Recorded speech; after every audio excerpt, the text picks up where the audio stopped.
तो नमस्ते बंधु, मेरा नाम है सुदीप और स्वागत है मेरे चैनल रेसलिंग पैरेट पे। तो गाइज, इस वीडियो के अंदर हम बात करने वाले हैं आज ही मंडे नाइट रॉ के बारे में। और काफी दिनों के बाद आज का शो मुझे पर्सनली बहुत पसंद आया। सर्वाइवर सीरीज के लिए डब्ल्यूडब्ल्यूई ने मैचेस ऑफिशियल कर दिए हैं। शो के ऊपर हमें एक फेटल 5-वे मैच भी देखने को मिला। साथ ही Kevin Owens versus Seth Rollins के बीच का कमाल का मैच था। और उस मैच के अंदर कुछ ऐसा हुआ जो कि फैंस काफी लंबे टाइम से डब्ल्यूडब्ल्यूई से मांग कर रहे थे। तो अगर आप इन सारी बातों के बारे में जानना चाहते हैं देन इस वीडियो को बिना स्किप किए लास्ट तक जरूर देखना। साथ ही साथ एज यूजुअल चैनल को सब्सक्राइब कर दीजिए, नोटिफिकेशन बिल को भी ऑन कर दीजिए। तो फिर चलिए शुरू करते हैं आज के इस वीडियो में। तो शो की शुरुआत होती है एक 8 मैन टैग टीम मैच से, जहां एक साइड में थे RK bro and street profits और दूसरी साइड में थे डर्टी डॉग्स यानी कि Dolph Ziggler and Robert Roode और उनके साथ थे AJ Styles and Omos. Simple face versus heel team का मैच था ये। हम देख रहे थे कि कैसे ओमस स्ट्रीट प्रॉफिट्स के पीछे पड़े हुए हैं काफी हफ्तों से, और आज क्योंकि एजे स्टाइल्स का रिटर्न हो चुका है तो डब्ल्यूडब्ल्यूई ने ये मैच भी बना दिया। एक ट्रेडिशनल सा टैग टीम मैच था ये, आपको एक्शन भरपूर देखने को मिलेगा। और फेस टीम से यहाँ पे विडल चूज किए गए थे कि वो हील टीम से मार खाएं। आपको पता है कि एक टैग टीम मैच में ऐसा ही चलता है, जहाँ पे एक फेस टीम का बंदा मार खाता है हील टीम के एक बंदे से, और हील टीम को सुपरस्टार्स फेस टीम को टैगिंग करने से रोक रहे थे। लेकिन मैच के बीच में हमें हील टीम के अंदर ही अनबन देखने को मिली, जहाँ पे एजे स्टाइल्स एंड ओमस के साथ बार बार डर्टी डॉग्स आके भिड़ रहे थे।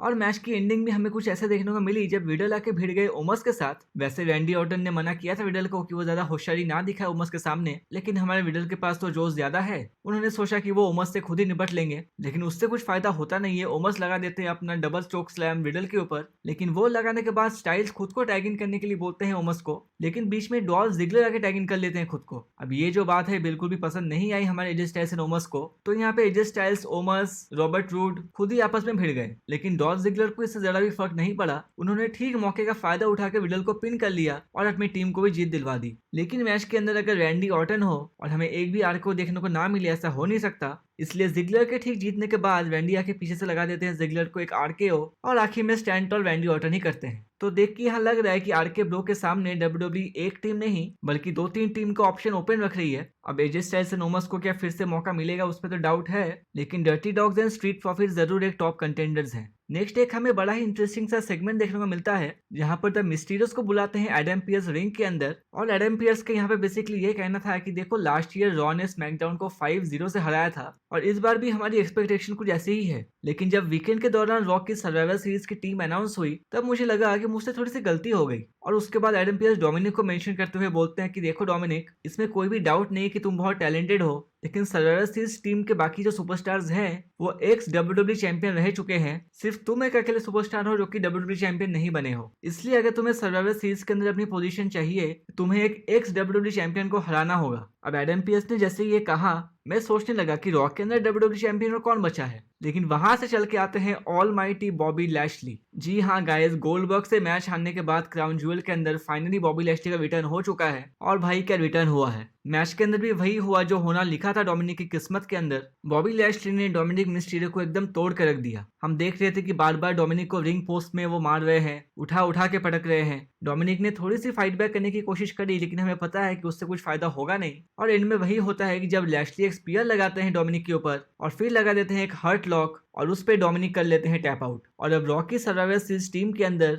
डोमिनिक मिस्टीरियो की जगह ले ली है बॉबी लैशली ने। मेरे हिसाब से रॉ की सर्वाइवर सीरीज टीम के अंदर एक बहुत बड़ा चेंज है, क्योंकि आपको पता है कि बॉबी लैशली कितने कैपेबल हैं। वो अगर चाहे तो अकेले ही पूरी टीम को विक्ट्री दिला सकते हैं। रॉ की टीम तो पहले से ही बहुत स्टैक्ड थी। जो एक छोटा सा वीक लिंक दिख रहा था डोमिनिक के नाम से, अब उसको भी फिल कर लिया है बॉबी लैशली ने। और अब स्मैकडाउन की तरफ से ड्रू मैकिंटायर के ऊपर जिम्मेदारी और भी ज्यादा बढ़ गई है। शो के ऊपर नेक्स्ट हमें देखने को मिलता है डब्ल्यूडब्ल्यूई चैंपियन बिगी का मैच, और वो था अल्फा एकेडमी से चैड गेबल के साथ। कुछ स्टोरी लाइन नहीं थी मैच के अंदर। होता यह है कि बैक स्टेज में हमें देखने को मिलता है कि चैड गेबल बिगी को ऑफर करते हैं कि वो अपनी टीम को ज्वाइन करे, लेकिन बिगी उसको इनकार कर देते हैं तो मैच बन जाता है। लेकिन ये मैच सुनने में जितना आसान लगता है उतना है नहीं। चैड गेबल ने तो बिगी की बत्ती लगा रखी थी पूरे मैच के अंदर। और भाई एक बात तो माननी पड़ेगी, चैड गेबल की क्या स्ट्रेंथ है। वो बिगी के साइज के सुपरस्टार को ओवरहेड सुप्लेक्स लगा रहे हैं, रोल ओवर सुप्लेक्स लगा रहे हैं। फिर हमने देखा कि बिगी के लेग पर भी वो अटैक कर रहे थे, लेकिन हमारे बिगी है डब्ल्यूडब्ल्यूई चैंपियन, वो कुछ भी हो जाए हार तो नहीं मानने वाले। और एंड में हमें वही देखने को मिलता है जब बिगी लगाते हैं अपना बिग एंडिंग चैड गेबल के ऊपर और मैच को आसानी से जीत जाते हैं। लेकिन आज के शो के लिए बिगी का रोल खत्म नहीं हुआ था। मेन इवेंट में कुछ ऐसा हुआ जो कि बहुत इंटरेस्टिंग था,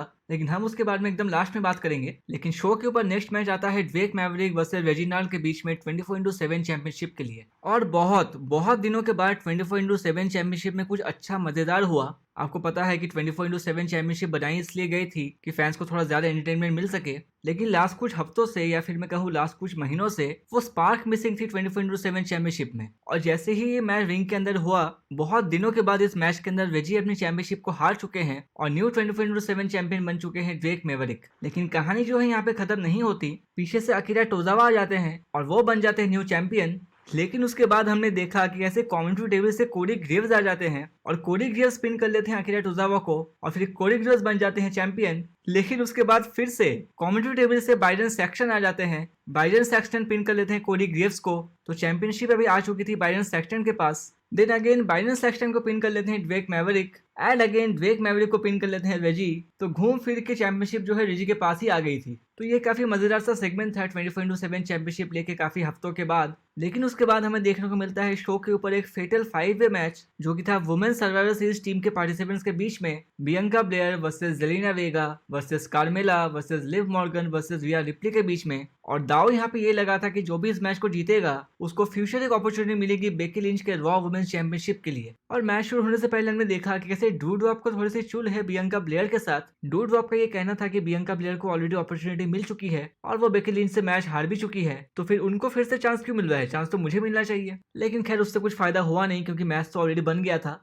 अब यहाँ पे मैच की क्वालिटी की बात करें तो मेरे हिसाब से ये मैच और भी बहुत कमाल का हो सकता था क्योंकि ये फैटल 5-वे था। लेकिन मुझे पर्सनली मैच का पेस थोड़ा सा स्लो लगा, maybe because Carmella and queen Zelina थी मैच के अंदर। और आपको पता है कि वो थोड़ा सा शो ऑफ करती है रेसल करने के टाइम में, एक कहती है कि मैं बहुत सुंदर हूँ और एक कहती है कि मैं क्वीन हूँ, तो इन सब में जो रेसलिंग होती है वो रह जाती है। लेकिन मैच के अंदर मुझे सबसे ज्यादा इम्प्रेस किया रिया रिप्ली ने, और ये देख के सचमुच दुख होता है कि WWE रिया रिप्ली का सही से यूज नहीं कर रही है। उनको पता नहीं एक टैग टीम के अंदर डाला हुआ है और जहाँ पर वो रेगुलरली मैच रेसल भी नहीं करती है। लेकिन खैर मैच की एंडिंग की बात करें तो बियंका ब्लेयर लगाती है अपने KOD जेलिना वेगा के ऊपर, लेकिन जैसे ही वो 3 काउंट पिन करने जा रही होती है तभी डूड वॉप आके अटैक कर देती है बियंका ब्लेयर के ऊपर और उसी का फायदा उठाने की कोशिश करती है कार्मेला, लेकिन पीछे से कार्मेला को रोल अप करके पिन कर देती है लिव मॉर्गन। और फाइनली लिव मॉर्गन को एक वुमेन चैंपियनशिप के लिए मौका मिला है जिसका कि फैंस बहुत टाइम से वेट कर रहे थे। अब बेकी लिंच को लिव मॉर्गन के हराने के कितने चांसेस हैं वो तो बात की बात है, पर चलो एटलीस्ट उनको मौका तो मिला जो कि फैंस इतने टाइम से चाह रहे थे।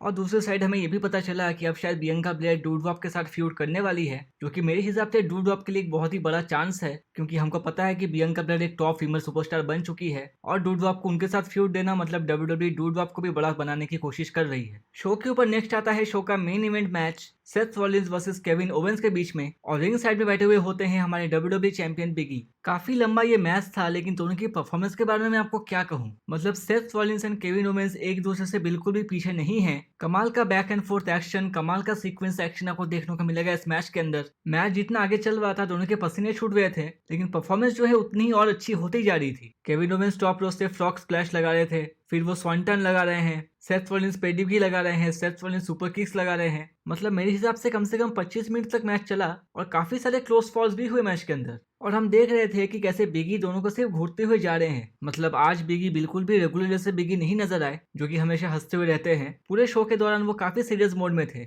लेकिन बहुत देर तक एक्शन चलने के बाद मैच की एंडिंग कुछ ऐसे होती है जब Seth Rollins and Kevin Owens दोनों ही रिंग के बाहर होते हैं और दोनों बाहर ही ब्रॉल करते हुए रहते हैं। लेकिन रिंग के अंदर रेफरी जो है वो 10 काउंट करते हुए जा रहे थे और बाहर दोनों ब्रॉल करते करते बिगी के सामने आ जाते हैं और उसी कंफ्यूजन के अंदर सेथ रॉलिंस जो है रिंग के अंदर घुस जाते हैं, लेकिन केविन ओवेंस नहीं जा पाते और काउंटडाउन के जरिए यहाँ पे सेथ रॉलिंस ने हरा दिया है केविन ओवेंस को। अब मैच जीतने के बाद सेथ रॉलिंस तो वहां से चुपचाप निकल जाते हैं, लेकिन यहाँ पे केविन ओवेंस का सबर का बांध टूट चुका था क्योंकि हम पूरे शो के दौरान देख रहे थे कि कैसे केविन ओवेंस सबको समझाने की कोशिश कर रहे थे कि लास्ट वीक बिगी के ऊपर अटैक का उनका कोई भी हाथ नहीं था, और सबको वही समझाते समझाते लास्ट में बिगी के ऊपर केविन ओवेंस कर देते हैं अटैक। जब बिगी को उन्होंने स्टील स्टेप्स में ढकेल दिया, एक पॉपअप पावर बम दे दिया रिंग एप्रियन के ऊपर, और यहाँ पे देख के ऐसा लग रहा है कि फाइनली WWE केविन ओवेंस का हील टर्न करने के बारे में सोच रही है। बहुत सारे फैंस के लिए खुशखबरी है क्योंकि हम में से काफी लोग ये चाह रहे थे बहुत दिनों से कि केविन ओवेंस के साथ स्मैकडाउन में कुछ हो नहीं रहा है कि उन्हें उनका हील टर्न करवा दिया जाए, और अब ऐसा लग रहा है कि WWE ने उन सारे लोगों की बात सुन ली है। लेकिन अगर हम सर्वाइवर सीरीज की बात करें तो हमें ये तो पता है कि रॉ की टीम बहुत ही कमाल की है, लेकिन आप जरा टीम देखो, टीम के अंदर केविन ओवेंस और सेथ रॉलिंस एक साथ हैं। क्वेश्चन ये है कि क्या दोनों टीम के अंदर सही से काम कर पाएंगे। और दूसरी साइड डोमिनिक को रिप्लेस किया है बॉबी लैशली ने, तो क्या रे मिस्टीरियोस बनने के साथ सही से काम कर पाएंगे जिन्होंने उनके बेटे को इतनी गहरी बीट डाउन दी है? तो यहाँ पे मामला जो है काफी इंटरेस्टिंग बनता हुआ जा रहा है। सर्वाइवर सीरीज के लिए WWE ने ऑलरेडी बिल्डअप स्टार्ट कर दिया है। देखते हैं अपकमिंग स्मैकडाउन के शो में क्या होता है। तो आज की ये वीडियो यहीं तक की थी। अगर आपको ये पसंद आई हो तो इसको लाइक या शेयर करना ना भूले। इसके साथ साथ चैनल को सब्सक्राइब करके नोटिफिकेशन बेल को भी ऑन कर दीजिए ताकि आपको रेसलिंग से जुड़ी हर न्यूज, अपडेट्स और इवेंट्स की जानकारी इस चैनल पे मिलती रहे। तो ठीक है बंधु, मिलते हैं आपसे अगले वीडियो में।